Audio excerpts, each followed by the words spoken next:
A top American lawyer has claimed that Prince Harry's drug-taking confessions could threaten his US visa. Former federal prosecutor Nirma Rahmani told the New York Post last night an admission of drug use is usually grounds for inadmissibility. That means Prince Harry's visa should have been denied or revoked because he admitted to using cocaine, mushrooms and other drugs. Now, the Heritage Foundation, a Washington, D.C.-based conservative think tank, is currently locked in a battle with officials who are refusing to publish any details about the Duke's visa application. This is one of the foundation's directors, great friend of the show, Niall Gardner, explaining exclusively while they're fighting for transparency. The Oversight Project at the Heritage Foundation has submitted a Freedom of Information request to the Biden administration to make public Prince Harry's immigration application.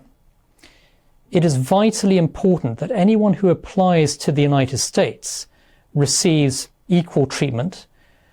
It is important that no one receives preferential treatment in terms of their immigration application. And a key question here is whether or not Prince Harry's application to the United States received full vetting and scrutiny, especially in light of his widespread drug use, which he admitted to in his memoir, Spare.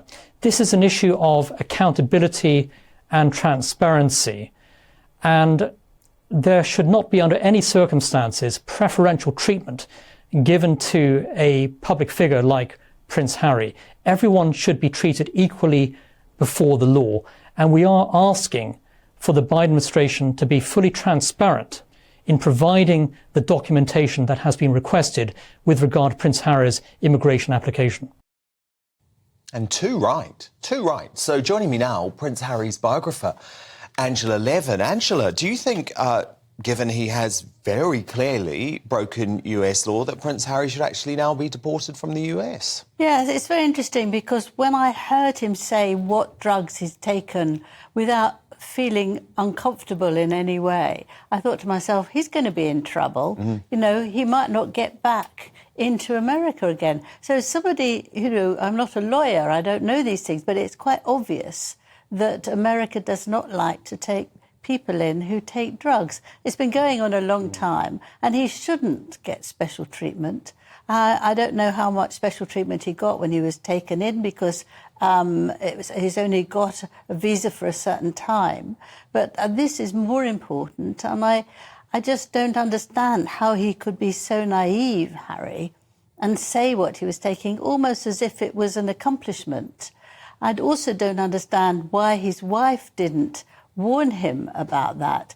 He talks to her about everything he's going to say. She's in charge, as we both know, and didn't say, look, be careful, because if you talk too much about the magic mushrooms and the cocaine and all that, you might be in trouble. Why she left him alone to make his own mind up what he says, I feel quite concerned about.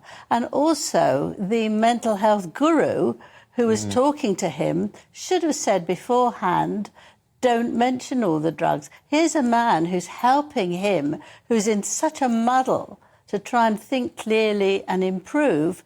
And there he is actually making his life extremely difficult. So he said he's killed 25 Afghanistans, which makes his life much more difficult, and that people could be after him, and he needs even more protection. And this one makes it very difficult if he can get back into his country, if he leaves for the coronation. I think that's very significant, and you ought to take that into account. Because maybe they won't let him back in. Maybe they won't let him come back there, and then he'll be really in trouble. I mean, probably the thing that he's got going in his favour is obviously there's a Democrat administration in the US. Biden, obviously a big supporter of Harry and Meghan. You know, if Trump was back including his as wife, president, they're friends, Harry and Indeed. Biden. So I'm sure he is getting what they call celebrity justice in the US, special treatment.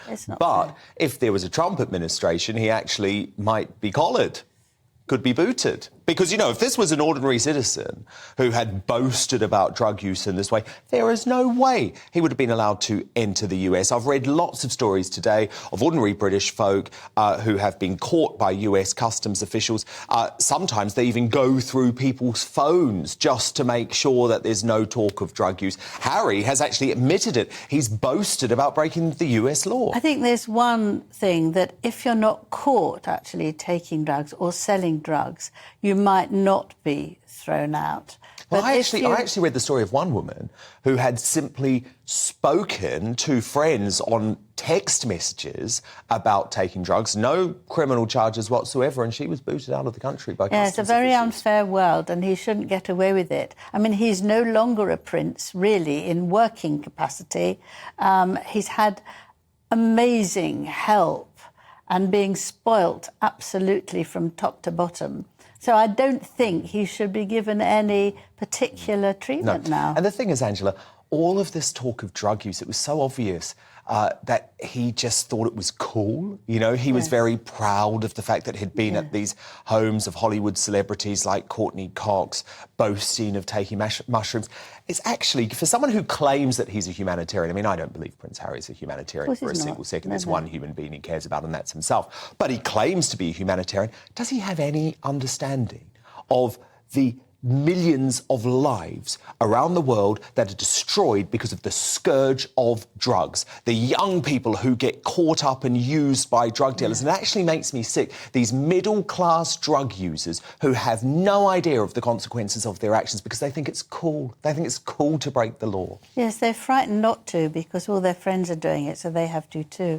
But also, I'm sure you read that several mothers have complained about him talking about certain illegal drugs because she said her child took it and actually it killed him. There was a him and a her. Because he's also encouraging the use of psychedelics too. Yes. For mental health treatment. Well, who's he to make he shouldn't be. that pronouncement? He should have been sacked straight away because you can't imagine someone who cannot understand anything about his own problems, hasn't improved, he's got far worse than he did when he was 10 years younger. And you can't let people just take what you're saying and using it in a terribly bad capacity. You have to take some responsibility. He hasn't learnt how to be responsible. He's had everything done for him, and he still can't be responsible for his own life, let alone other people. No, indeed. And look, one of the reasons I'm so opposed to drugs is because when I have seen people in my own life who become under the influence, you know, it is a one-way path to mental destruction. And I think actually we can look at Harry's life, see how things have unravelled over the past couple of years, and actually think that maybe all of this drug use has been a part of it. You know, but Angela, well, he started at 17, and he's obviously still carrying on, and so that must have a bad effect on his whole thought process. I think if Prince Harry were to quit the drugs, actually maybe he would have a happier life. But Angela Levin, I agree. Thank you so much. Thank you. And we'll speak next week.